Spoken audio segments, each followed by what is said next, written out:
Hello बच्चों, अब आगे चलते हैं। एंगुलर बाइसेक्टर में नेक्स्ट नोट क्या है? To find equation of angular bisector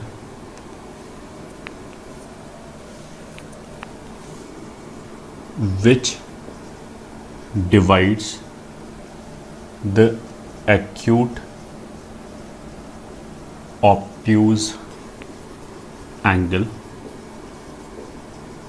between the lines which divides acute or obtuse angle between the lines calculate A1 A2 plus B1 B2। ये ठीक है। If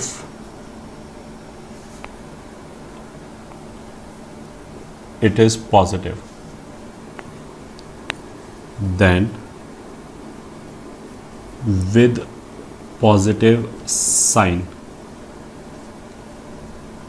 we will get obtuse angular bisector, and with negative sign we will get acute angular bisector।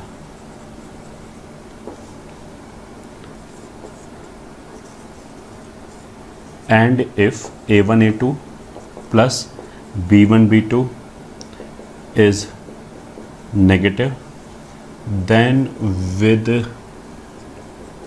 negative sign we will get acute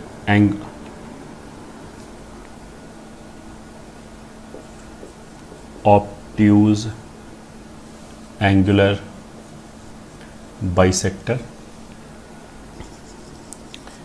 and with positive sign we will get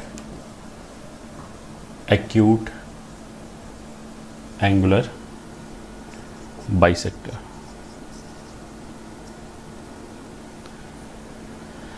ये ठीक है। या in short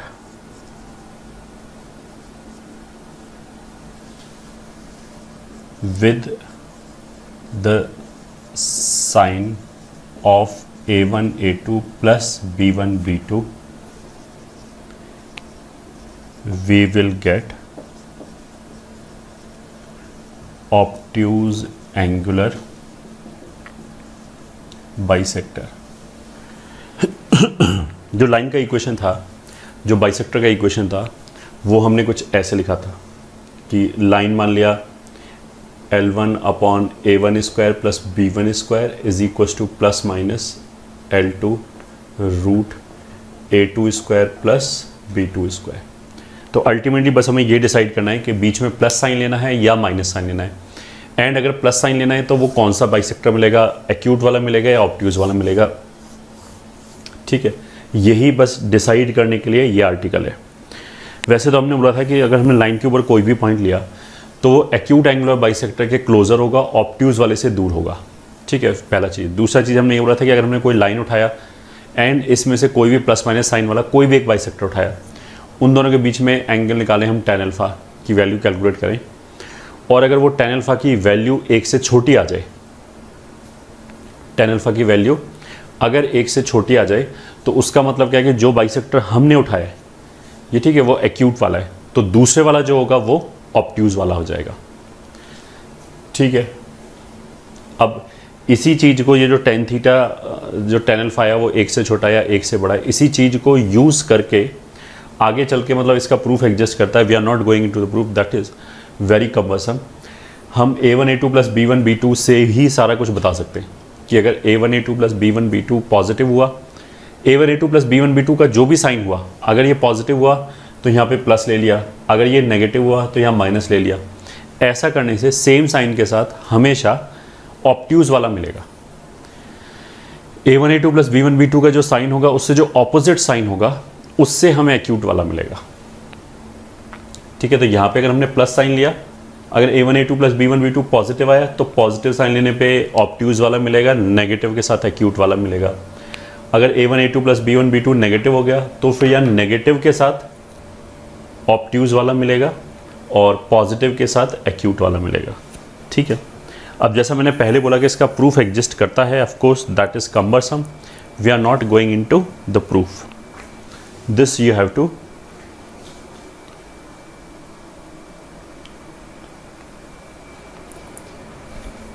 ये। ठीक है, मतलब इसको ऐसे ही मान लिया, पहली चीज़ तो ये होगी।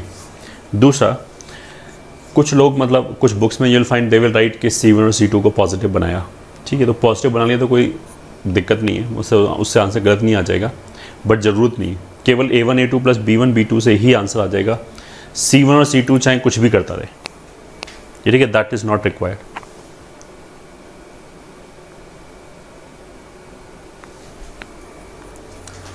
पहली बात। दूसरी बात, अगर A1A2 प्लस B1B2 ये पॉजिटिव नेगेटिव की बजाय जीरो आ जाए तो फिर क्या होगा कि जो लाइन L1 एंड L2 है वो खुद ही परपेंडिकुलर हो जाएगा। अगर परपेंडिकुलर हो जाएगा तो जो एंगल होगा उनके बीच में एक्यूट ऑब्ट्यूज होगा ही नहीं, फिर तो 90 डिग्री एंगल होगा, तो एक्यूट या ऑब्ट्यूज की बात भी नहीं उठेगी। ठीक है, तो क्वेश्चन कर लेते हैं। Late L1 is 3x minus 4y minus 7 बराबर 0 and L2 is 5x plus 12y plus 26 is equals to 0, then find acute angular bisector between them। तो आंसर क्या हो जाएगा, A1A2 प्लस B1B2 बराबर A1A2 कितना हो गया, 3 × 5 15 हो गया, B1B2 विद साइन माइनस 48। तो क्लियर कट ये नेगेटिव है, तो ऑब्ट्यूज के लिए नेगेटिव साइन लेंगे और पॉजिटिव साइन लेंगे एक्यूट के लिए। So this implies for acute angular bisector take positive sign. ये ठीक है, तो वो ऐसे आ जाएगा 3x minus 4y minus 7 upon √a square plus b square 5 हो जाएगा, प्लस साइन ले लिया और 5x plus 12y plus 26 upon 13 ये आ जाएगा। ये ठीक है, ये कौन सा आ गया, एक्यूट एंगुलर बाइसेक्टर। ठीक है, ऑब्ट्यूज वाला जो होगा उसके लिए बाहर माइनस आ जाएगा, बस ये है। अच्छा, एक वैसे इसको बताने की जरूरत नहीं पड़नी चाहिए बट फिर भी बता दिया कि ये जो A1A2 प्लस B1B2 है हमने इन एक्सप्रेशंस के हिसाब से कैलकुलेट किया है। ठीक है, तो इन्हीं दोनों एक्सप्रेशंस को हम यहाँ पे यूज़ करेंगे। ठीक है, ये क्या बोला हमने, देखो ये जो लाइन है 3x माइनस 4y माइनस 7 बराबर 0, अगर सारे टर्म्स को हम उधर ले जाएं तो इसी लाइन को तो हम ऐसे भी लिख सकते हैं 4y minus 3x plus 7 is equal to 0, ऐसे भी लिखा जा सकता है। तो कोई बात नहीं, तुम कैसे भी लिख लो, उससे कोई फ़र्क नहीं पड़ता, बट जिस लाइन के लिए तुमने A1A2 प्लस B1B2 कैलकुलेट किया है वही लाइन वही एक्सप्रेशन यहाँ पे यूज़ करेंगे, तो अपने आप सेट हो जाएगा। अगर मैं नेगेटिव से मल्टीप्लाई कर लूँ, माइनस प्लस प्लस बराबर 0 कर लें तो ये समझता है A1A2 का साइन रिवर्स हो जाएगा। अगर अभी नेगेटिव आ रहा है तो इसको केवल नेगेटिव से मल्टीप्लाई करें फिर कैलकुलेट करें, दूसरे को कुछ नहीं छेड़ा, ऐसे ही रहने दिया, तो फिर तो A1A2 प्लस B1B2 का साइन रिवर्स हो जाएगा, तो कोई फ़र्क नहीं पड़ता। अगर रिवर्स हो जाएगा तो यहाँ नेगेटिव साइन लेंगे, बट नेगेटिव साइन लेंगे तो ये भी तो फिर नए वाला लेंगे, तो माइनस माइनस अपने आप बैलेंस हो जाएगा, कहने का मतलब ये। तो एक तो एक्यूट और ऑब्ट्यूज इस हिसाब से देख लिया।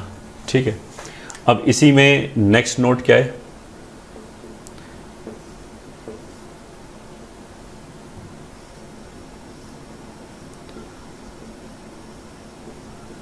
मान लिया ये L1 एंड L2 ये दो लाइन है और B1 और B2 इनके दो बाइसेक्टर हैं। अगर L1 L2 दो लाइन है तो ये पूरे प्लेन को ऐसे करके अगर हम करेंगे तो 4 पार्ट में कट करेगा। ये ठीक है, पूरे प्लेन को it will divide into 4 parts. उन 4 पार्ट्स में मान लिया एक पॉइंट यहाँ पे लाई कर रहा है P, ठीक है, कुछ भी अल्फा कॉमा बीटा, ठीक है। तो जैसे ये वाला पार्ट हो गया, ये वाला हो गया, ये हो गया एंड ये 4 पार्ट्स हैं। इन 4 पार्ट्स में से एक पार्ट में पॉइंट P लाई कर रहा है। अब अगर हम क्वेश्चन ये बोलें कि उस पार्ट के बाइसेक्टर का इक्वेशन बताओ इन विच पॉइंट P लाइज, मतलब इस डायग्राम के हिसाब से हमें B1 चाहिए, ठीक है। तो हम करेंगे क्या कि अल्फा बीटा पे L1 L2 इवेल्युएट कर लिया, ठीक है। L1 को इवेल्युएट कर लिया, ऑफ कोर्स अल्फा बीटा अगर लाइन पे लाइन नहीं कर रहा है तो कुछ पॉजिटिव या नेगेटिव वैल्यू आ जाएगी। ऐसे ही L2 को इवेल्युएट कर लिया, ये जो दो वैल्यूज़ आया अगर ये सेम साइन का आया तब तो यहाँ प्लस साइन ले लिया, प्लस साइन लेने से B1 मिल जाएगा which is bisecting the region in which point P1 lies, ठीक है। अगर मान लिया L1 का वैल्यू कुछ पॉजिटिव आ जाए, L2 का नेगेटिव आ जाए, ऑपोजिट साइन आ जाए, तो फिर B1 के लिए यहाँ पे माइनस साइन ले लिया, ठीक है। प्रूफ इसका भी एग्जिस्ट करता है and we are not again going into it. But question क्या है, एक बार दोबारा सुना कि दो लाइन दे रखा है ये, ठीक है, ऐसे करके। अब ये पूरे प्लेन को ऐसे 4 पार्ट में डिवाइड करेगा। 4 पार्ट में से 4 पोर्शन जो हैं, 4 रीजन्स जो हैं, उनमें से किसी एक रीजन में एक पॉइंट P लाई कर रहा है, कुछ भी कोऑर्डिनेट दे रखा है उसका, मतलब 1,2। हमारा ऑब्जेक्टिव क्या है कि जिस रीजन में वो पॉइंट 1,2 लाई कर रहा है उस रीजन का बाइसेक्टर हमें पहचानना है, ये ठीक है। उस रीजन का पहचान में गया तो जो दूसरे वाला रीजन होगा वो भी पता लग जाएगा, ठीक है। तो अल्टीमेटली मेरे को बस ये डिसाइड करना है कि B1 के लिए यहाँ पे प्लस लेना है या माइनस लेना है। तो उसके लिए हमने क्या किया कि L1 को इवेल्युएट कर लिया, L2 को इवेल्युएट कर लिया। अगर वो सेम साइन का है, मतलब या तो दोनों पॉजिटिव पॉजिटिव आ जाए या फिर दोनों नेगेटिव नेगेटिव आ जाए। अगर सेम साइन का है तो यहाँ पे हमने प्लस साइन ले लिया तो ये वाला बाइसेक्टर मिल जाएगा, माइनस साइन ले लिया तो ये वाला मिल जाएगा। अगर L1 और L2 को जो हमने इवेल्युएट किया इस पॉइंट P पे, वो अगर ऑपोजिट साइन का आ जाए तो फिर उल्टा हो जाएगा, फिर माइनस साइन लेने पे ये वाला मिलेगा, प्लस साइन लेने पे ये वाला मिलेगा। इसी बात को अब लिख दिया। To find angular bisector of the region in which point P lies. Take same sign in 1. मान लिया ये इक्वेशन 1 है, इसी में बस बात चली कि प्लस साइन ले या माइनस साइन ले। तो इसने क्या बोला, take same sign in 1 as that of L1 evaluated at P into L2 evaluated at P। मतलब अगर ये दोनों सेम साइन का होगा, मतलब दोनों पॉजिटिव पॉजिटिव होगा या नेगेटिव नेगेटिव होगा, तो ये पूरा पॉजिटिव ही आएगा, तो फिर यहाँ पॉजिटिव साइन ले लिया। अगर ये दोनों नेगेटिव नेगेटिव है तो भी यहाँ पॉजिटिव आएगा, तो यहाँ प्लस साइन ले लिया इस वाले बाइसेक्टर के लिए, ठीक है। अगर एक पॉजिटिव एक नेगेटिव है तो ये नेगेटिव आएगा। तो इसने क्या बोला है कि इस इक्वेशन में वही वाला साइन ले लिया जो इस पूरे का साइन है, ठीक है। तो क्वेश्चन 2, इन अबव क्वेश्चन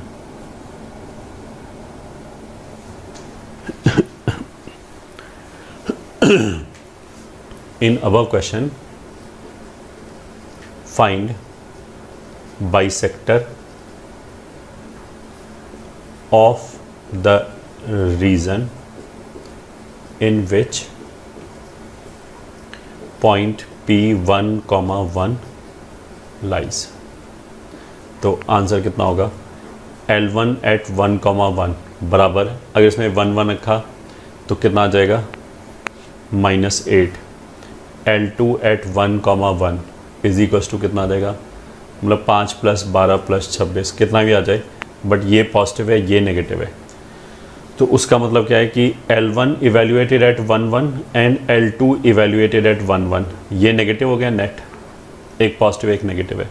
तो इस इक्वेशन में भी, जो ये वाली इक्वेशन है, इसमें भी नेगेटिव साइन लेना पड़ेगा इस वाले बाइसेक्टर के लिए, ये ठीक है, जो इस रीजन को बाइसेक्टर है। Hence for required bisector take negative sign, ठीक है। तो that will be 3x - 4y - 7 upon 5 to -5x + 12y + 26 अपॉन 30,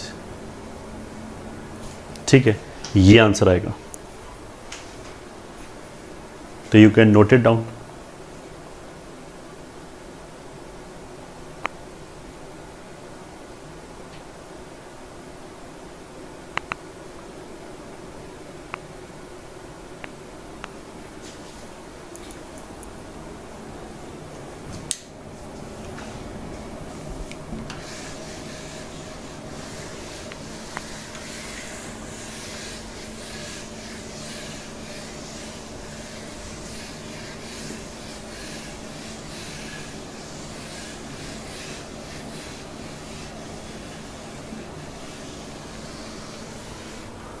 ठीक है, बाइसेक्टर्स पे और इम्पॉर्टेंट क्वेश्चंस क्या क्या बन जाएंगे।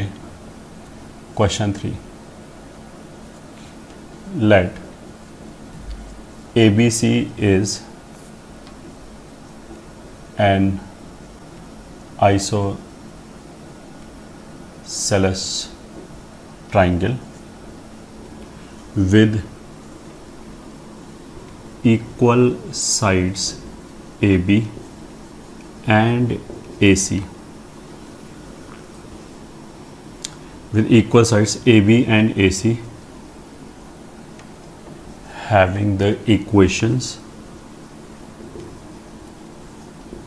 AB का इक्वेशन यही मान लिया 3x - 4y - 7 बराबर 0 एंड AC का equation 5x + 12y + 26 is equals to 0. Then find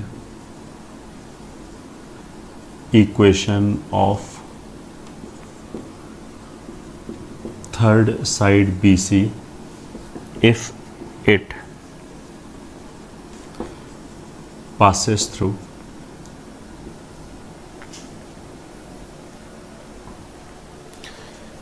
ठीक है, if it passes through say 1,1। Answer कैसे आएगा? ये मान लिया ए बी और ए सी हो गया, ठीक है। देखो आपको इस क्वेश्चन को पढ़ के हमें क्या क्या चीज़ नोटिस करने वाला है।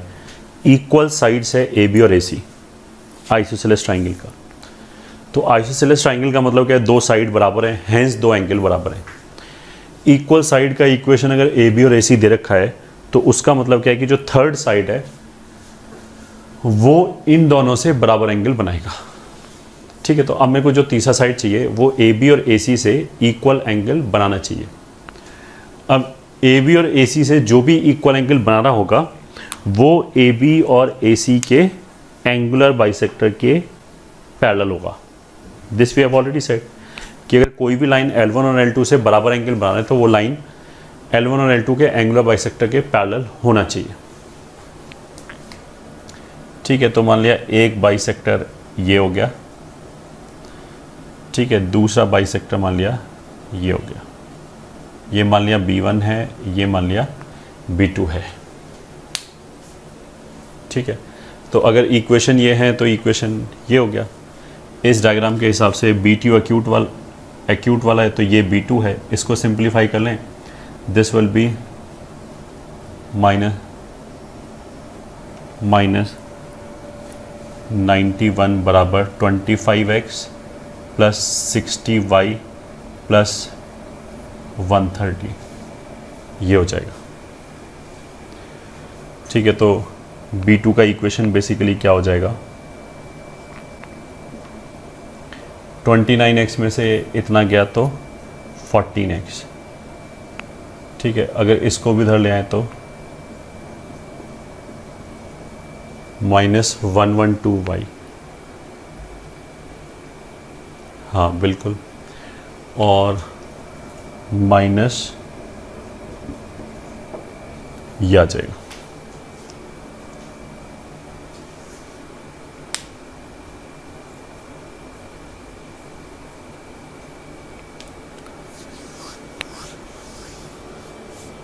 बिल्कुल सही है।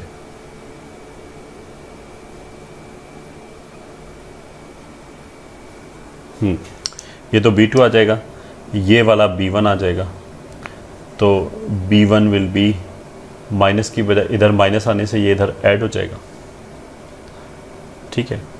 तो मतलब जो भी आ जाए वो लिख लें यहाँ पे।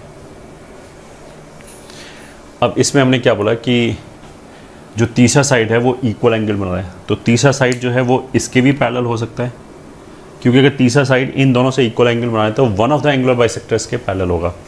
तो अगर इसके पैरेलल है तो तीसरा साइड यहाँ पे कहीं पे भी हो सकता है। अगर मान लिया ऐसे यहाँ पे पैरेलल है, ठीक है, तो ये ट्राइंगल बन गया। अगर और दूर ले जाएं तो फिर ऐसे ट्राइंगल बन जाएगा, ठीक है। इधर ले जाएं तो ये ट्राइंगल बन जाएगा। तो ऐसे करके इनफाइनाइट ट्राइंगल्स पॉसिबल हैं। ऐसे अगर B1 के पैरेलल है तीसरा साइड, तो दो साइड तो ये है ही। अगर ये दो साइड है AB और AC, इन दोनों में कॉमन पॉइंट क्या है A, तो ये पॉइंट ऑफ इंटरसेक्शन तो A है, ये फिक्स्ड है। अगर वो तीसरा साइड इस B1 के पैरेलल है तो वो यहाँ पे हुआ तो ट्राइंगल ऐसे बन गया। अगर ये और दूर यहाँ पे हुआ तो ट्राइंगल ऐसे बन गया। ये एंगल और ये एंगल बराबर होगा। अब उसने क्या बोला है कि जो थर्ड साइड है इट पासेस थ्रू 1,1, ठीक है। तो थर्ड साइड ऐसे भी हो सकता है एंड ऐसे भी हो सकता है। तो ये तो पॉइंट मान लिया A हो गया, ठीक है। ये हो गया मान लिया B डैश C डैश। तो एक ट्राइंगल तो ऐसे पॉसिबल है, ठीक है। ये इक्वल एंगल बना रहा है, इस बाइसेक्टर B1 के पैरेलल है, ठीक है, और 1 1 से पास कर रहा है।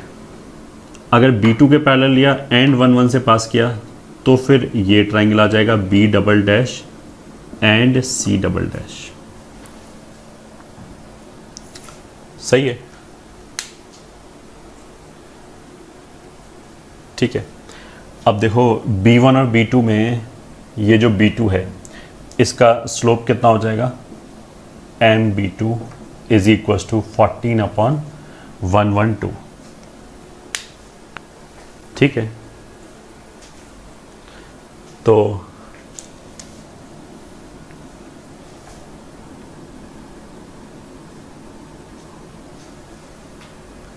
यहां से इसको कैंसिल करेंगे तो कितना आ जाएगा 8।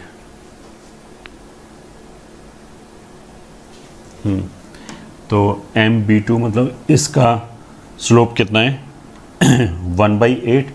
ये परपेंडिकुलर लाइन है तो ऑफ कोर्स इसका स्लोप कितना हो जाएगा 8, ठीक है।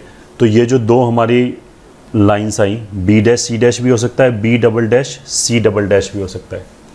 तो उनके इक्वेशंस कैसे हो जाएंगे, possible equations of the third side will be, अगर B डैश C डैश है, ठीक है, तब तो इसका स्लोप कितना है, इसका स्लोप कितना है 8 एंड 1 1 से पास करा है, 8 स्लोप है एंड 1 1 से पास करा है तो 7। या फिर B double dash C double dash will be 1/8 slope है, 1 1 से पास करा है तो 9, ठीक है। ये आंसर आएगा। अच्छा, बस हमें एक पॉसिबिलिटी और वेरीफाई करनी होगी। जैसे ये डायग्राम तो हमने ऐसे ही बना दिया कि 1 1 यहाँ पे है, बाई चांस 1 1 खुद एक बाइसेक्टर पे लाई कर जाए, ठीक है। मान लिया अगर 1 1 ये वाला पॉइंट हो जाए, ठीक है, तो ये वाला साइड इसके पैरेलल है और इस पॉइंट से पास करेगा तो यही वाला साइड आ जाएगा। तो ये जो ट्राइंगल है वो ख़त्म हो जाएगा।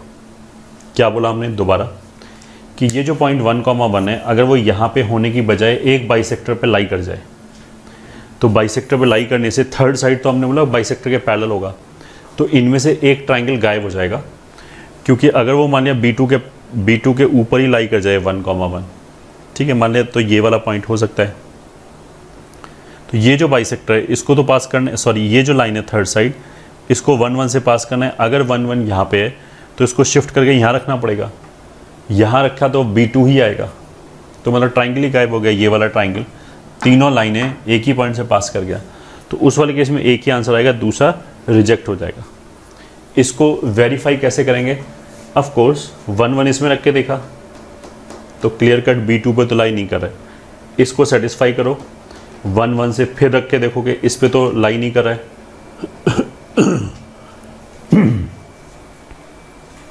ठीक है,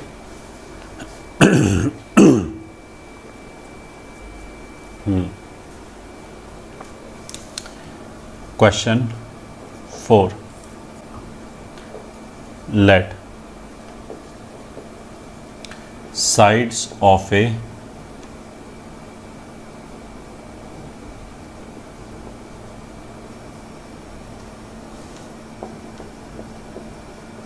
rhombus are parallel to lines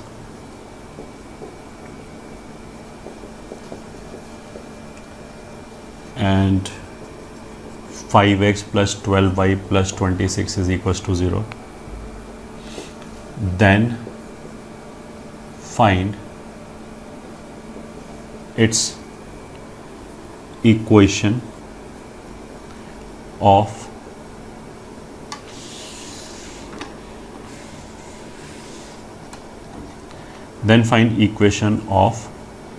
its diagonal if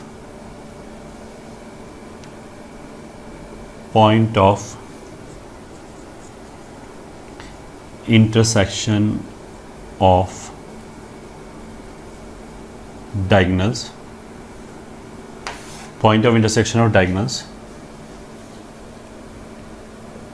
is 2,4. Point of intersection of diagonals is 2,4. ठीक है, तो क्वेश्चन में उसने बोला क्या है कि ये दो लाइंस हो गया, ये ठीक है, यही दोनों लाइन ले लिया, मान लिया एक लाइन ये है, एक लाइन ये है, L1 L2, ये मान लिया L1 है, ये मान लिया L2 है। तो एक जो रोम्बस है वो उसकी साइड इसी के पैरेलल है, ठीक है, तो इसके पैरेलल ये हो गया, इसके पैरेलल ये हो गया, तो फिर हमें इसके डायगोनल्स के इक्वेशन निकालने हैं। जो point of intersection of diagonal है वो 2,4 दे रखा है, ठीक है। रोम्बस में क्या होता है, पैरेललोग्राम में तो ऐसा नहीं होता है, ये ठीक है, अगर हमने मान लिया ऐसे पैरेललोग्राम बनाया तो ये समझ आता है डायगोनल कुछ ऐसे बनेगा, ये एंगल छोटा होगा, ये बड़ा होगा, तो डायगोनल सॉरी पैरेललोग्राम में तो ऐसा नहीं होता है, बट रोम्बस में जहाँ पे साइड बराबर हैं इसमें जो डायगोनल होते हैं वो एंगुलर बाइसेक्टर भी होते हैं, ये ठीक है। तो अगर ये थीटा है तो ये भी थीटा है, तो ये लाइन तो इन दोनों से इक्वल एंगल बना रहा है, इन दोनों से इक्वल एंगल बना रहा है, तो इन्हीं दोनों के पैरेलल L1 L2 है, तो उसका मतलब क्या है कि ये वाली जो लाइन है which is one of the diagonals, तो वो इन दोनों से इक्वल एंगल बनाना चाहिए, ठीक है, और ये वाली लाइन भी इक्वल एंगल बनाएगा ऑफ कोर्स। तो basically diagonals of a rhombus will be the angular bisectors of the sides, ये ठीक है, जो भी इसकी साइड्स हैं उसके एंगुलर बाइसेक्टर्स हैं, ठीक है। अब जैसा हमने बोला कि अगर ये जो BD है वो इन दोनों साइड से इक्वल एंगल बनाना है, तो इन दोनों से भी इक्वल एंगल बनाएगा, तो इनके एंगुलर बाइसेक्टर के पैरेलल होना चाहिए, ठीक है। और एंगुलर बाइसेक्टर का स्लोप निकाल के L1 और L2 के जो एंगुलर बाइसेक्टर्स हैं उनका स्लोप निकालेंगे, तो वो ये निकाला था हमने 8 और 1/8, वो निकालेंगे तो डायगोनल्स का स्लोप आ जाएगा, और ये जो पॉइंट दे रखा है 2,4, इससे एक पॉइंट आ जाएगा तो इक्वेशन आ जाएगा। तो सॉल्यूशन में क्या लिखेंगे, as in rhombus diagonals are angular bisectors of sides. This implies diagonals are parallel to angular bisectors of L1 and L2. Hence, will have slopes as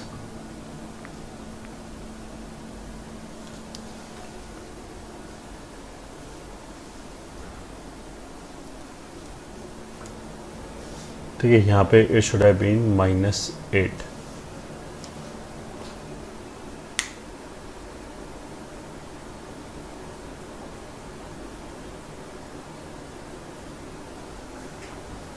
and 1/8, तो -8 होने से ऐसे होना चाहिए, तो इधर 9 आ जाएगा और इधर 7 ऐसे आ जाएगा। प्रीवियस क्वेश्चन में ये तो 1/8 था, तो ये -8 होना चाहिए परपेंडिकुलर लाइन जो है।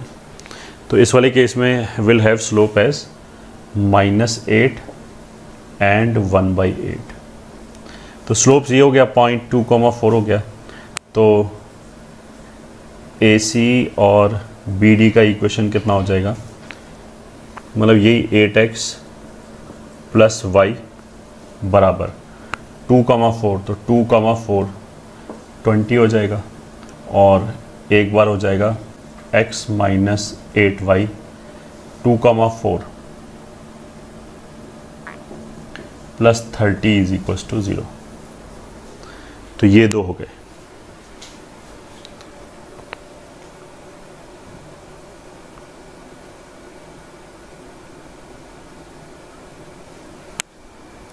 So these are some important illustrations angular bisectors के लिए।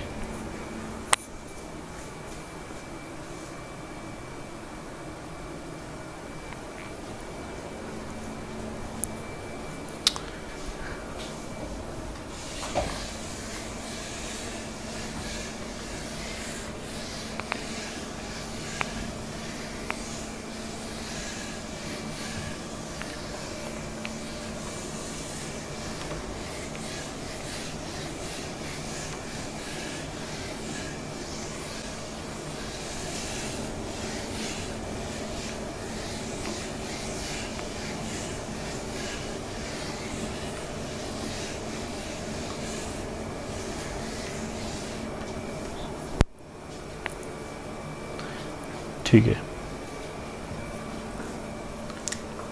आगे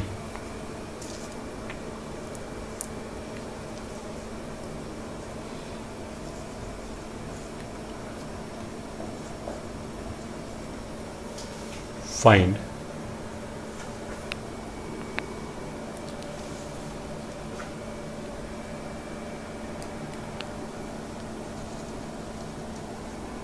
equation of line passing through point of intersection of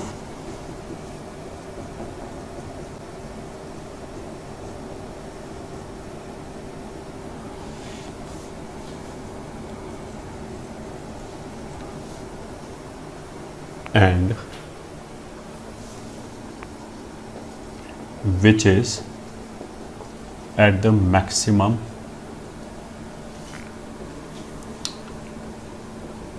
possible distance from the point 4,2। ठीक है, मान लें ये लाइन L1 है, ये लाइन L2 है, तो उसने बोला कि L1 और L2 के पॉइंट ऑफ इंटरसेक्शन से पास करने वाली हमें वो लाइन चाहिए जो 4,2 से मैक्सिमम डिस्टेंस पे हो। ठीक है, तो L1 ये हो गया, L2 ये हो गया, यहाँ से पास करने वाली कोई भी एक लाइन चाहिए L3 और सच दैट कि इसका डिस्टेंस, ये ठीक है, यहाँ पे मान लिया एक पॉइंट ले लिया P, इससे ये जो डिस्टेंस है ये मैक्सिमम होना चाहिए। ठीक है, L3 का डिस्टेंस इस पॉइंट P से 4,2 से मैक्सिमम होना चाहिए। तो सिंपल क्या है, इसको ज्वाइन करो ऐसे। ठीक है, फिर इसके परपेंडिकुलर जो लाइन होगा ये, ठीक है, यही मैक्सिमम डिस्टेंस पे होगा, क्योंकि इस लाइन को छोड़ के और कोई भी लाइन ले लिया, जैसे हमने ये L3 ले लिया, इसका जो डिस्टेंस होगा उसके तो हाइपोटेन्यूज का काम करेगा, तो ये हाइपोटेन्यूज ज़्यादा होगा इससे, तो मैक्सिमम पॉसिबल तो इतना ही डिस्टेंस पॉसिबल है। तो अल्टीमेटली क्वेश्चन क्या हो गया कि हमें L1 और L2 के पॉइंट ऑफ इंटरसेक्शन से, विच इज़ मान लिया A से पास करने वाली लाइन चाहिए सच दैट कि AP उसके परपेंडिकुलर हो जाए। ठीक है, AP उसके परपेंडिकुलर हो जाए। तो कैसे कर सकते हैं इसको? एक तो हम यही बोल सकते हैं कि पॉइंट A के लिए हमने सॉल्व कर लिया, जब पॉइंट A आ जाए तो A से पास करने वाला और AP के परपेंडिकुलर लाइन निकाल सकते हैं। तो मेथड 1 तो हमने L1x + 2y = 5 and L2x + y = 3 को इनको सॉल्व कर लिया। तो सॉल्व करने से पॉइंट A आ जाएगा 1,2। ठीक है, तो यहाँ से PA का स्लोप कितना आ जाएगा? P कितना है? 4,2। ठीक है, अब देखो तुम ऐसे देख सकते हो, इन दोनों का y कोऑर्डिनेट सेम है। By chance y coordinate same है तो जो AP है वो हॉरिजॉन्टल होगा, वरना ऐसे करके देख लो 2 - 2/4 -1 = 0। तो AP जो है अगर वो हॉरिजॉन्टल है, ठीक है, तो जो L3 हो गया, जो रिक्वायर्ड लाइन हो गया, ठीक है, ये रिक्वायर्ड लाइन है, वो वर्टिकल होगा, वर्टिकल लाइन होगा एंड A से पास करेगा। ये ठीक है, this implies required line will be vertical and will pass through A। ठीक है, अब वर्टिकल लाइन का इक्वेशन कितना होता है? x = x coordinate. ठीक है, उस लाइन के ऊपर कोई भी एक पॉइंट ले लो, उसका जो x कोऑर्डिनेट होगा सब पॉइंट का वही x कोऑर्डिनेट होगा। तो A का x कोऑर्डिनेट कितना है? 1। तो रिक्वायर्ड लाइन का इक्वेशन कितना हो गया? x = 1, ऐसे बोल सकते हैं। ठीक है, स्लोप तो इसके लिए डिफाइन नहीं होगा क्योंकि वर्टिकल लाइन हो जाएगा। ठीक है, ये हो गया क्वेश्चन। फिर question 2,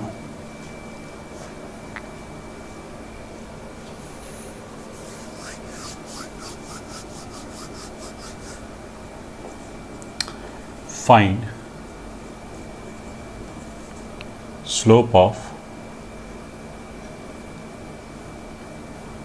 find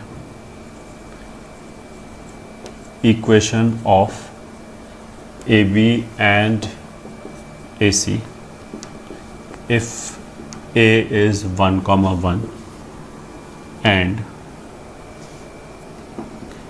triangle ABC is an equilateral triangle with equation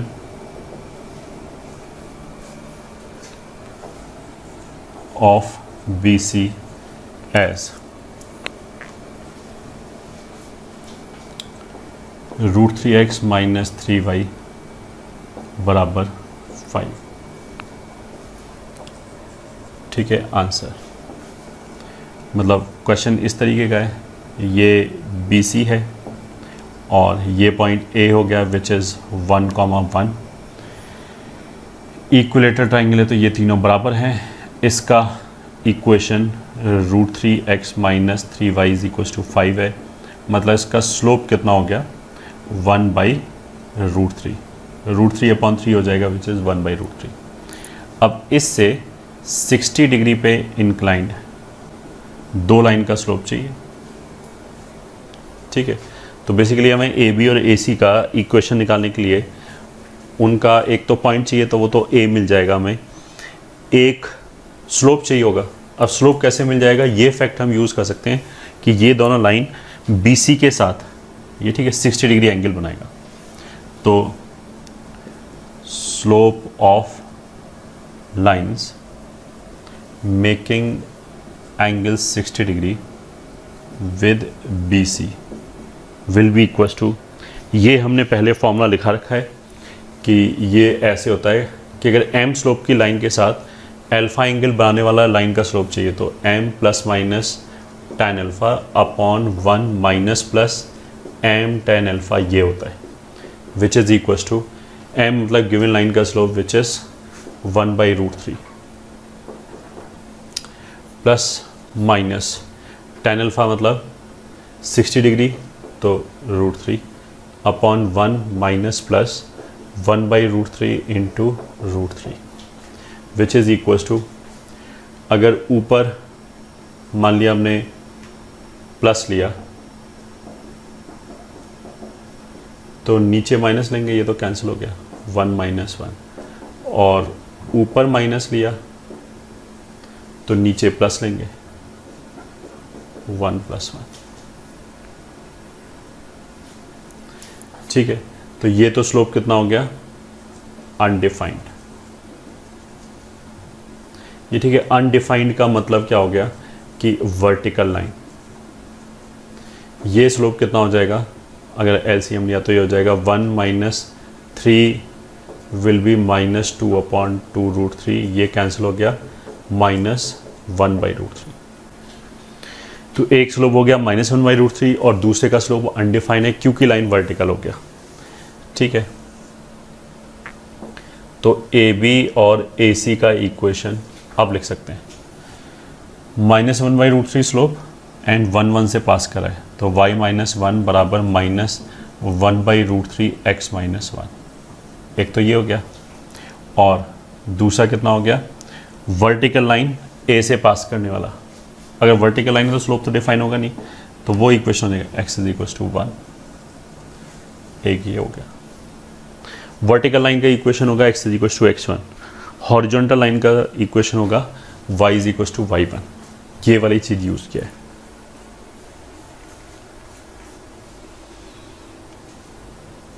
ठीक है, noted down.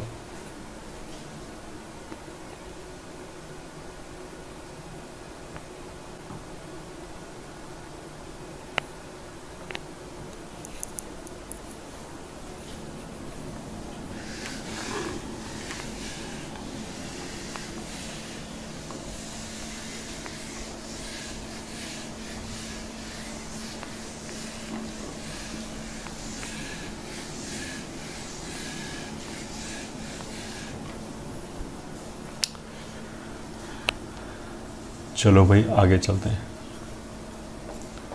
Find equation of line passing through A 1,1,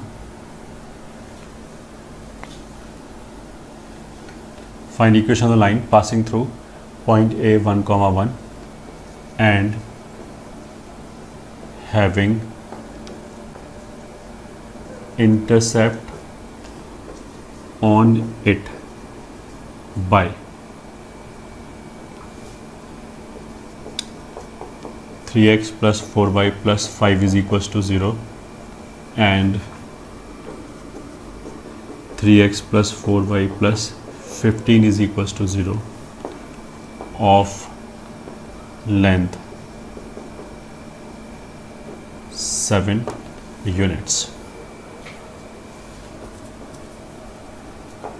solution मतलब दो पैरेलल लाइन दे रखा है ऐसे करके, एक हो गया 3x प्लस 4y प्लस 5 बराबर 0, एक हो गया 3x प्लस 4y प्लस 15 बराबर 0।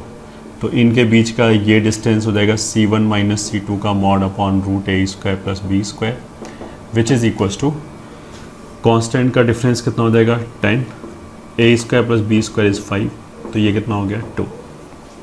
तो इन दोनों पैरेलल लाइंस के बीच का डिस्टेंस कितना है 2।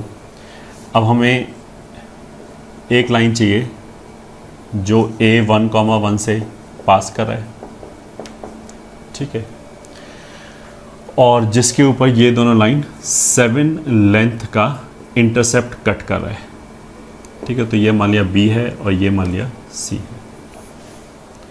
तो यू कैन सी ऐसे कि अगर हम ऐसे लाइन खींचे परपेंडिकुलर, ठीक है, तब उस लाइन के ऊपर कितना लेंथ का इंटरसेप्ट कट होगा 2 लेंथ का, ये ठीक है, 2 से छोटा पॉसिबली नहीं है। तो अगर ये 7 की बजाय मान लिया 1 यूनिट होता तो हमारा आंसर होगा there is no such line, ऐसा लाइन कोई पॉसिबली नहीं है। मिनिमम लेंथ ऑफ इंटरसेप्ट तो 2 होगा। उसके बाद क्या है कि अगर हम इस लाइन को ऐसे रोटेट करना चालू कर दें तो ये लेंथ बढ़ना चालू हो जाएगा इंटरसेप्ट का, और बिल्कुल ऐसे कर दें तो ये बिल्कुल ऐसे जाके कटेगा, तो ये तो इन्फिनिटी की तरफ चल देगा, ठीक है। तो अगर मेरे को 7 चाहिए तो ये 2 से चालू होके इन्फिनिटी तक जा रहा है, तो बीच में कहीं 7 आएगा। अब इस तरफ भी जा सकते थे, इस तरफ भी जा सकते थे। तो बेसिकली ये जो लाइंस आएंगी जो हमें चाहिए वो एक पर्टिकुलर एंगल पे आएगा, ये थीटा। ये तो 90 हो गया, बिल्कुल जब इन्फिनिटी हो गया तो 0 हो जाएगा। ये एक पर्टिकुलर एंगल पे होगा थीटा। तो अगर मेरे को थीटा पता लग जाए तो इन लाइन का इक्वेशन पता लग जाएगा। That is very easy. ये ठीक है, ये 2 है, ये थीटा है। तो इस डायग्राम से ये ठीक है, ये लेंथ कितनी हो जाएगी 49 माइनस 4, ठीक है। तो रूट ओवर 45, 3√5। तो tan थीटा की वैल्यू विल बी 2/3√5, ठीक है। तो ये जो लाइन है AB एंड AC, इनके स्लोप्स क्या हो जाएंगे? ये एक गिवन लाइन है, इसका स्लोप -3/4 है। इससे थीटा पे इंक्लाइन लाइन के स्लोप चाहिए। तो slope of lines making angle theta with line of slope -3/4, मतलब वो लाइन जिसका स्लोप -3/4 है उससे थीटा एंगल बनाने वाली लाइन का स्लोप हो जाएगा -3/4, ठीक है। प्लस लिया एक बार तो 2/3√5 अपॉन 1 नीचे माइनस लिया तो -3/4 इंटू 2/3√5, एक तो ये हो जाएगा, कॉमा -3/4 माइनस 2/3√5 अपॉन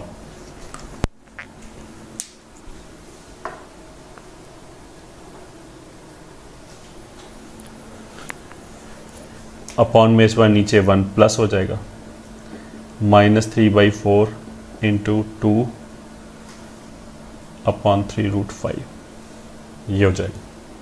ये ठीक है, इन दोनों वैल्यूज़ को कैलकुलेट कर लो। मान लिया ये M1 आ गया, M2 आ गया, तो जो रिक्वायर्ड लाइंस होगा वो जाएगा y -1 1 से पास कर रहा है, 1 =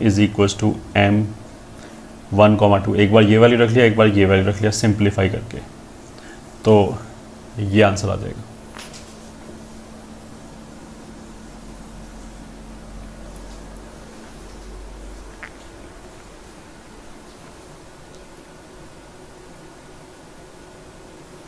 ठीक है, यही आंसर हो गया।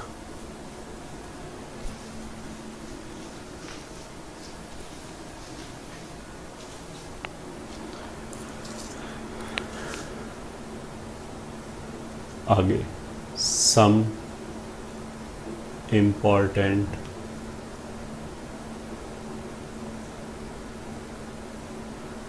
Points. Point 1, equation of line in determinant form. ठीक है, पहला तो ये हो गया। इसमें क्या है, जैसे अगर मान लिया एक लाइन है जो AX1, Y1 and BX2, Y2 इससे पास करा एक लाइन, ठीक है, मतलब इन 2 पॉइंट से पास करने वाली लाइन है एल। तो इस लाइन का हमें इक्वेशन लिखना है।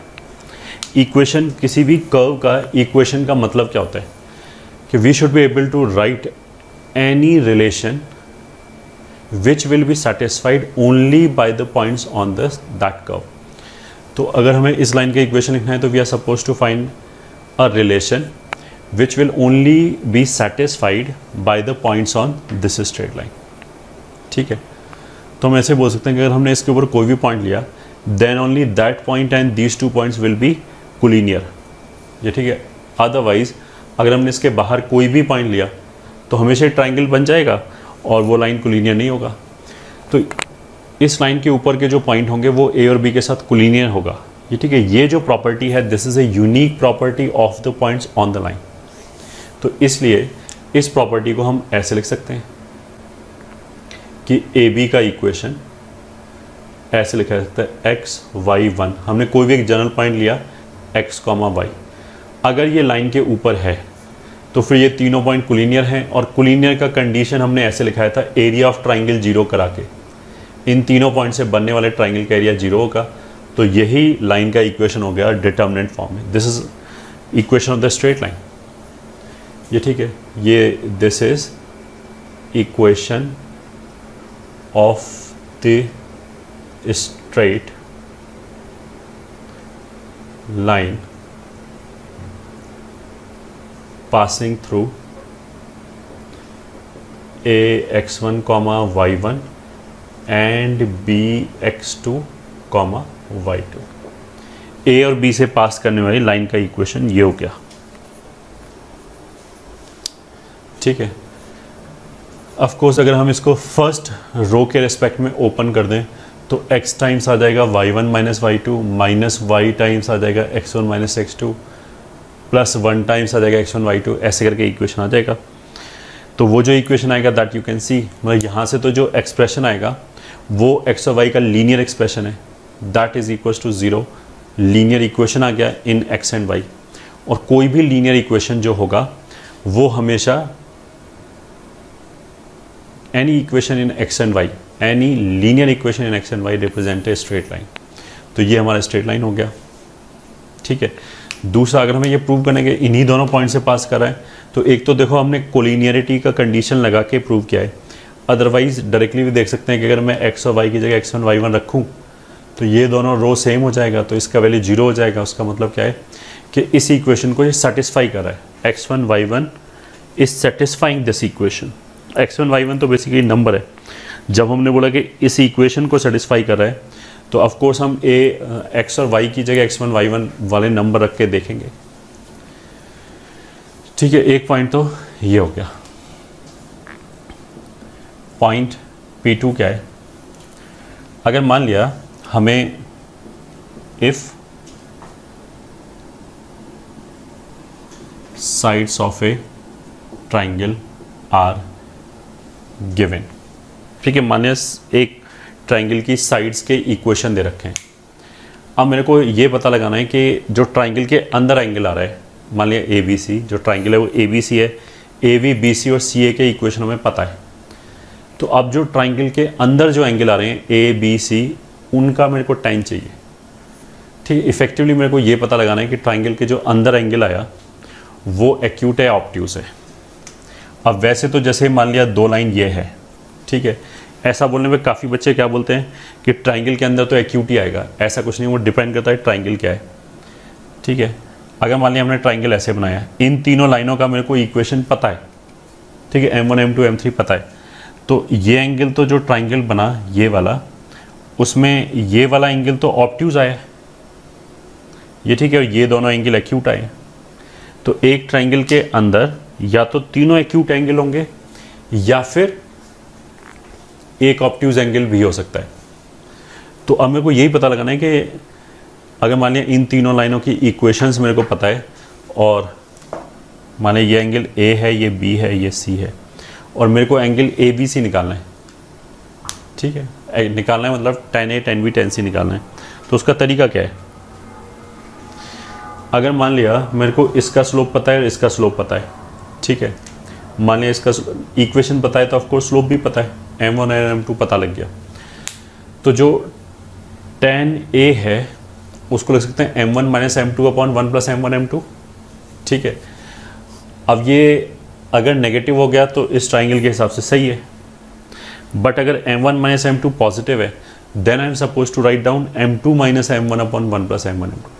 ठीक है, दोबारा सुना, अगर दो लाइन दे रखा है, ठीक है, एक का स्लोप m1 है और एक का स्लोप m2 है, तो उनके बीच का एंगल हम कैसे निकालते हैं? अगर बीच में हमें एक्यूट एंगल चाहिए तब तो कोई टेंशन ही नहीं है, तब तो हम सीधा क्या लिखेंगे, tan थीटा बराबर मॉड के अंदर लिखेंगे m1 minus m2 upon 1 plus m1 m2।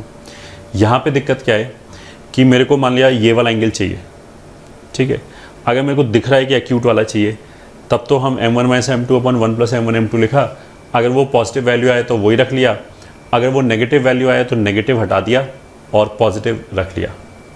मतलब अगर वो m1 minus m2 upon 1 plus m1 m2 calculate किया, उसकी वैल्यू मान लिया -7 आ गई, तो हम क्या बोलेंगे, ये एक्यूट एंगल का जो tan है वो 7 है। ये ठीक है, मतलब ऐसे करने पे ये एंगल का tan और ये एंगल का tan में क्या अंतर होगा, मैग्नीट्यूड वाइज तो दोनों बराबर होगा, क्योंकि tan थीटा ये tan पाई माइनस थीटा है, tan pi minus theta minus tan theta होता है, तो मैग्नीट्यूड वाइज तो बराबर है। मतलब अगर इसका 7 आया तो इसका -7 आएगा, साइन वाइज बस उल्टा होगा।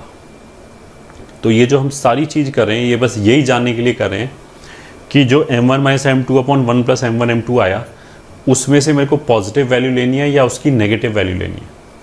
अगर ट्राइंगल के अंदर तीनों एक्यूट एंगल हैं और ये मेरे को पता है फिर तो बहुत ईजी है, फिर तो m1 minus m2 upon 1 plus m1 m2 pair wise 3 line है ना, तो पहली और दूसरे के बीच में निकाला, पॉजिटिव वैल्यू रख लिया, और दूसरे और तीसरे के बीच में निकाला, फिर पॉजिटिव रख लिया, तीसरी और पहली के बीच में निकाला, फिर पॉजिटिव रख लिया।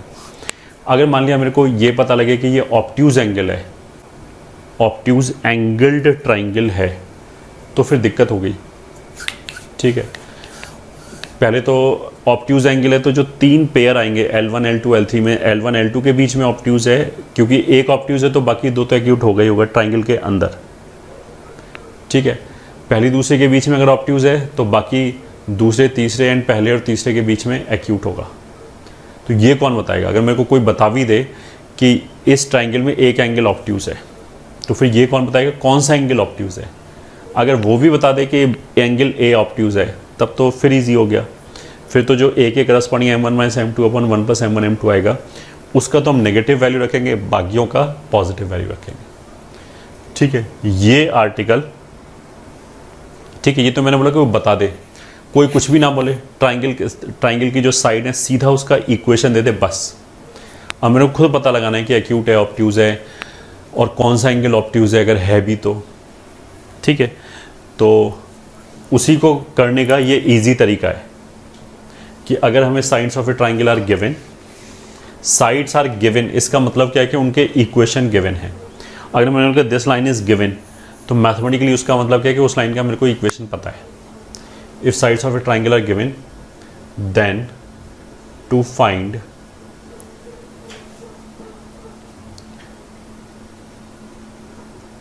triangle ABC are given then to find tan A, tan B, tan C। ठीक है, अगर ट्राइंगल ABC गिवन है तो जो ट्राइंगल के अंदर वाला एंगल होगा उसी को A बोलते हैं, बाहर वाले को तो पाई माइनस A बोलेंगे। तो ये लिखने का मतलब क्या है, इफेक्टिवली हमने ये बोला कि अगर हमें अंदर वाले एंगल का tan चाहिए तो then to find tan A, tan B, tan C right slopes of lines in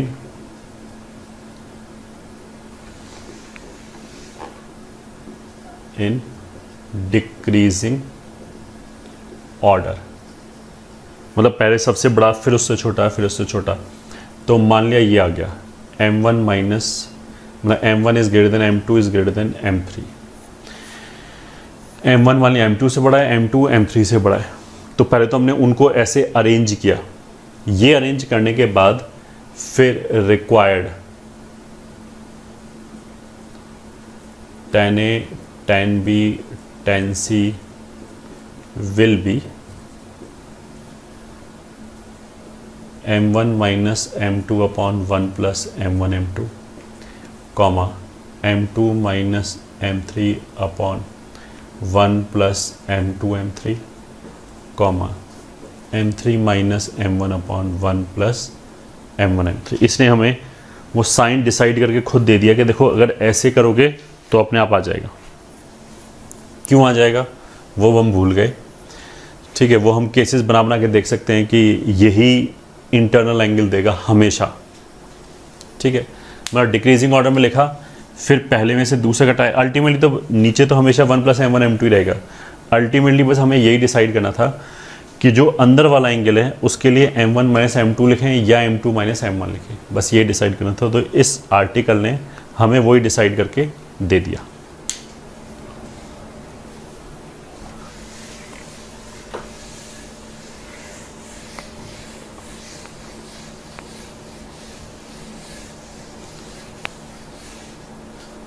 तो इस पे भी एक question, let equation of sides of a triangle are 2x minus y plus 7 बराबर 0, x plus x minus y plus 9 बराबर 0 and 3x plus 4y plus 11 बराबर 0। Then find whether triangle is acute angled or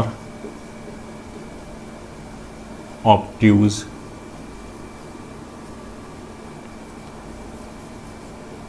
angled।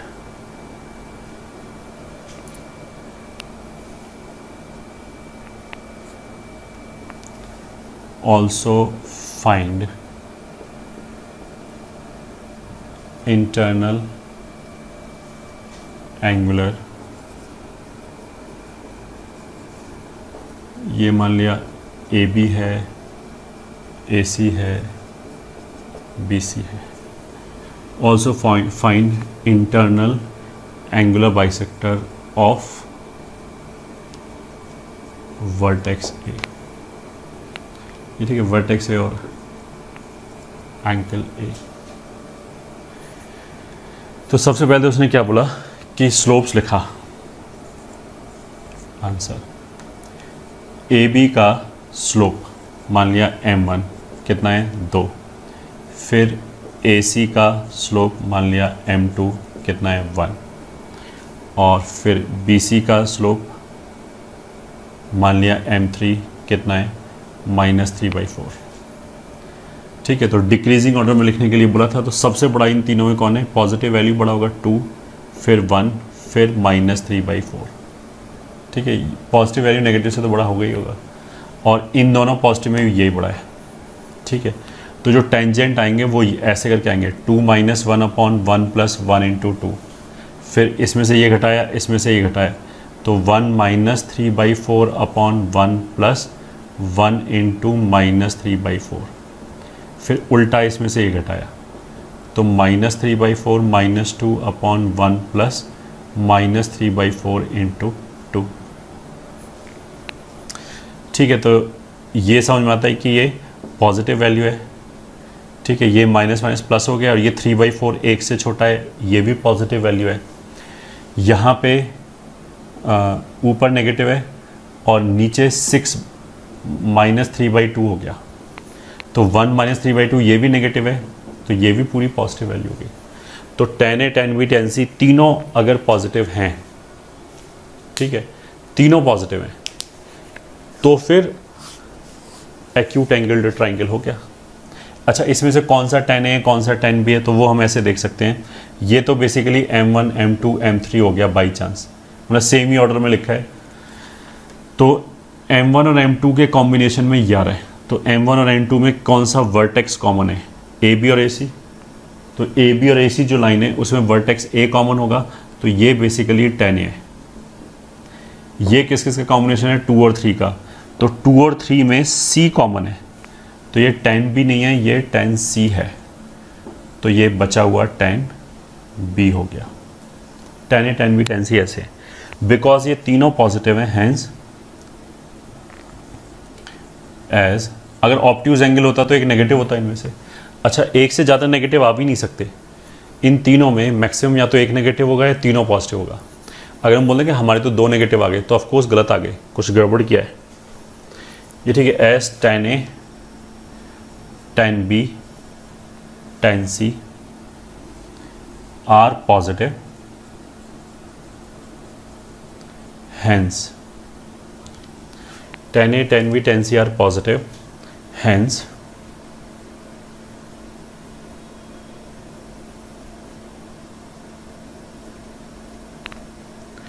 triangle is acute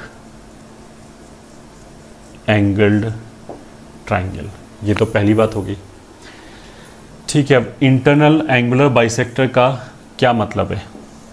अब देखो ऐसे question reduce हो गया कि मेरे को ये पता है, वैसे तो अगर ए बी और ए सी का इक्वेशन बताए तो एक बाइसेक्टर ये हो गया और एक बाइसेक्टर ये हो गया। तो अब इंटरनल वाले को कैसे पहचानेंगे कि इंटरनल एंगुलर बाइसेक्टर कौन सा है? ठीक है, ये सब करने का फ़ायदा क्या हो गया कि मेरे को ये पता लग गया कि जो ट्राइंगल के अंदर ए एंगल है वो एक्यूट एंगल्ड है। ये ठीक, मतलब ए एंगल जो है वो एक्यूट है। तो इंटरनल एंगुलर बाइसेक्टर का मतलब क्या है कि एक्यूट एंगुलर बाइसेक्टर चाहिए। ये ठीक है। तो according to question, internal angular bisector is acute angular bisector. ठीक है। और एक्यूट ऑब्ट्यूज के लिए हम क्या चेक करते हैं? A1 A2 plus B1 B2। तो AB और AC इन दोनों में A इन्वॉल्व है, तो इसके लिए A1 A2, तो ये A1 2 है और ये 1 है, तो 2 हो गया, -1 +1, तो ये तो कितना हो गया? पॉजिटिव हो गया। तो पॉजिटिव साइन से ऑब्ट्यूज वाला आएगा, तो नेगेटिव साइन से एक्यूट वाला आएगा। तो this implies for acute angular bisector take negative sign. So this implies 2x minus y plus 7 upon √5 is equals to minus x minus y plus 9 upon √2। ये हो गया हमारा एक्यूट एंगुलर बाइसेक्टर, या which is internal angular bisector.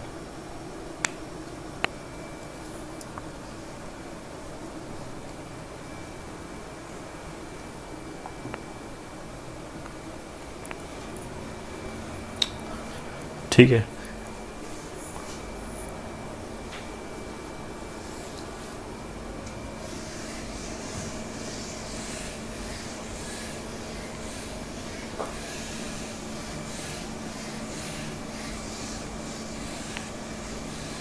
मतलब इस तरह से हम ये भी क्वेश्चन पूछ सकते थे इसी में कि अगर हम बोले कि इन सेंटर बताओ, इन सेंटर, तो इन सेंटर कहाँ पे आएगा? जो इंटरनल एंगुलर बाइसेक्टर्स आएंगे उनका पॉइंट ऑफ इंटरसेक्शन।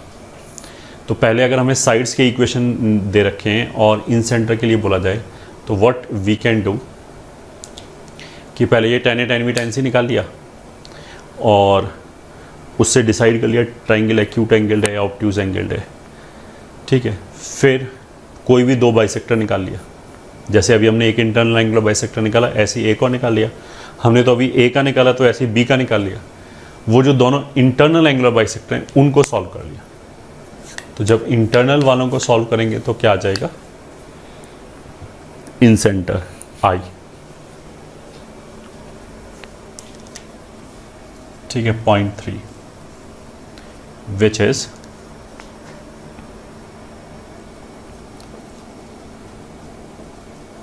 ये ठीक है रैशनल पॉइंट। तो first point, if both coordinates of A point are rational number, then it is called rational point. ठीक है, if both coordinates of a point are integers, then it is called integral point. Third point, if in a triangle ABC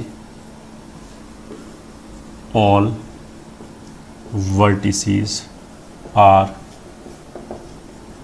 rational points. ठीक है, मतलब ABC, तो ये कुछ ऐसे करके हो जाएगा P1 अपॉन Q1 और मान लिया R1 अपॉन S1, तो ऐसे ये मान लिया P2 अपॉन Q2, ये इंटीजर्स हैं, R2 अपॉन S2, और ऐसे ही P3 upon Q3, R3 upon S3। ये ठीक है, ये 3 रैशनल पॉइंट्स हैं। तो इस ट्राइंगल में क्या क्या होगा? First part, slope of sides and altitudes will be rational numbers. इसका अगर स्लोप निकालेंगे तो 2 पॉइंट फॉर्मूला लगाएंगे, तो this minus this upon x coordinate का रेशियो। तो अगर केवल रैशनल नंबर इन्वॉल्व हैं तो उसके रेशियो में भी रैशनल नंबर ही आएगा। उसका मतलब क्या है कि तीनों साइड्स के जो स्लोप्स हैं वो रैशनल नंबर होगा। ये ठीक है, फर्स्ट पॉइंट। सेकंड पॉइंट, जो mid point of sides and,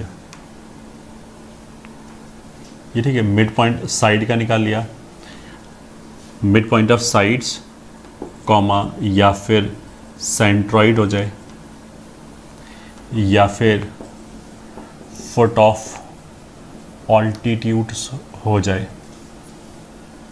ये ठीक है, मतलब अगर हम यहाँ से एक ऑल्टीट्यूड ड्रॉ करें तो ये वाला जो पॉइंट है ये भी रैशनल पॉइंट होगा। क्यों रैशनल पॉइंट होगा? कि जो फुट ऑफ परपेंडिकुलर वाला फॉर्मूला था x minus x1 upon a बराबर y minus y1 upon B, वो वाला जब इक्वेशन लिखेंगे तो उसमें देखो इक्वेशंस जो आएंगी साइड्स की वो भी ऐसे आएगा y माइनस y1 बराबर m times x minus x1।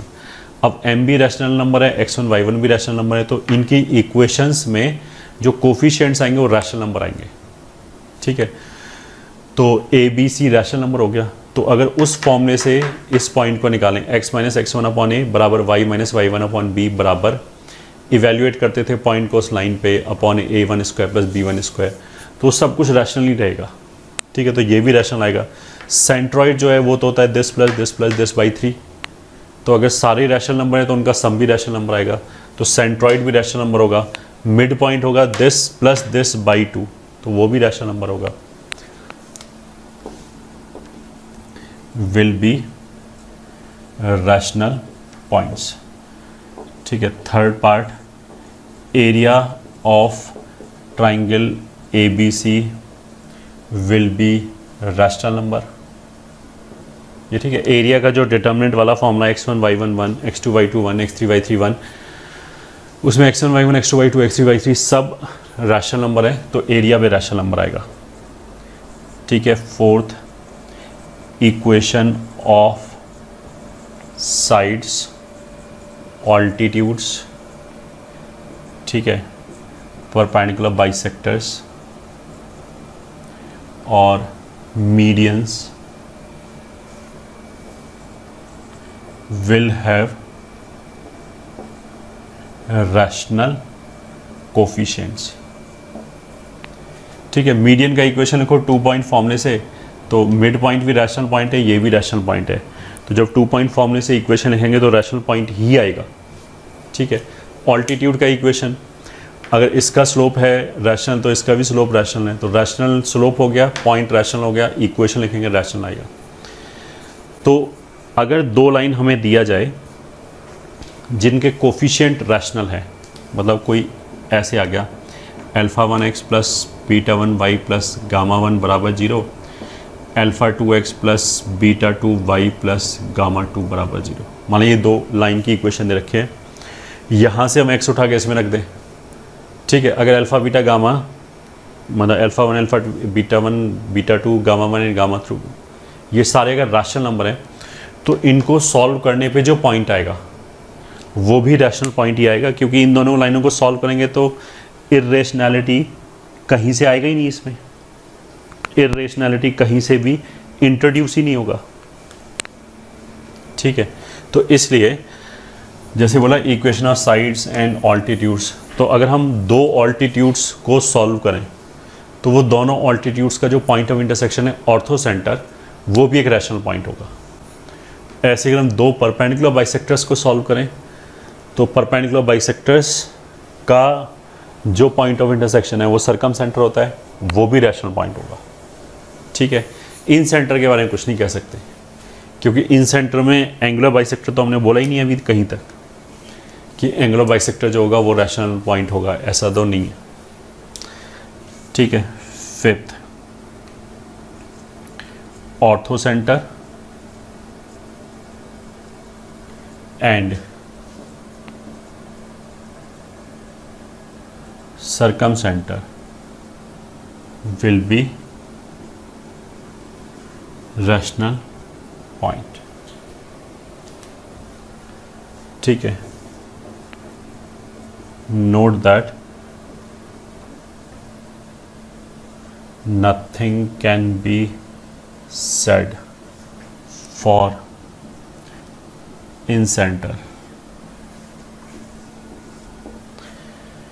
ये ठीक है। जो इन सेंटर है वो रैशनल पॉइंट हो भी सकता है, नहीं भी हो सकता है, उसके बारे में इन जनरल हम कुछ नहीं बोल सकते, ठीक है। तो बस एक छोटा सा ऐसी आर्टिकल था।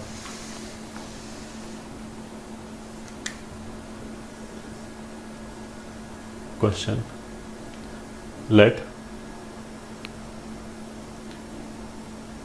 ABC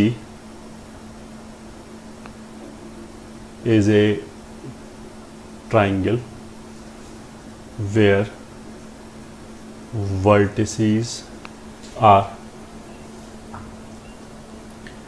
rational points, then prove that it can not be an equilateral triangle, ठीक है। एक ट्राइंगल है ABC और इसके जो वर्टिसेस हैं they are rational points, then we are suppose to prove कि it can not be a equilateral triangle, ठीक है। आराम से प्रूव कर सकते हैं। देखो एक तरीका तो ये हो गया सॉल्यूशन एरिया से प्रूव कर सकते हैं, एरिया बराबर एरिया, ठीक है। एक बार तो हमने एरिया ले लिया ऐसे x1 y1 1 x2 y2 1 x3 y3 1, ठीक है। x1 y1 x2 y2 x3 y3 are vertices, तो इससे अगर कैलकुलेट किया तो रैशनल नंबर आएगा, क्योंकि ये सब रैशनल पॉइंट्स हैं। इक्विलेटरल ट्राइंगल है तो दूसरा फॉर्मूला लिख सकते हैं √3/4 a square, which is √3/4 a square मतलब साइड का लेंथ, ठीक है। तो यह आ जाएगा XA माइनस XB का होल स्क्वायर, मतलब इनके बीच का distance, plus YA minus YB का होल स्क्वायर। तो अगर ये रैशनल पॉइंट्स हैं तो ये तो हो गया रैशनल नंबर, √3 से मल्टीप्लाई किया तो ये पूरा क्या हो गया इर्रेशनल नंबर। तो ये तो कॉन्ट्राडिक्शन आ गया कि एरिया हमने एक तरीके से निकाला तो रैशनल नंबर आ गया, दूसरे तरीके से निकाला तो इर्रेशनल नंबर आ गया, तो उसका मतलब क्या कि इक्विलेटरल ट्राइंगल नहीं हो सकता ये, ठीक है। लेट ट्राइंगल इज इक्विलेटरल, ये ठीक है। This implies contradiction. अब तो कॉन्ट्रडिक्शन आ गया, एक तरफ से वो रैशनल नंबर आ रहा है, दूसरी तरफ से रैशनल नंबर नहीं आ रहा है, तो ऐसा हो ही नहीं सकता। ठीक है, इसका वैसे ऑल्टरनेट तरीका ये भी है कि MAB निकालें, वो रैशनल नंबर आएगा, MBC निकालें, वो भी रैशनल नंबर आएगा, और M1 - M2 upon 1 + M1 M2 निकालें, वो भी रैशनल नंबर आएगा। बट ये तो 60 डिग्री है, तो tan 60 डिग्री तो √3 होगा, वो इरेशनल नंबर आ गया। फिर गड़बड़ हो गया कि इस एंगल का जो tan है वो एक तरफ से तो इरेशनल नंबर आ रहा है और दूसरी तरफ से रैशनल नंबर आ रहा है, तो ऐसे भी इसको सॉल्व कर सकते हैं।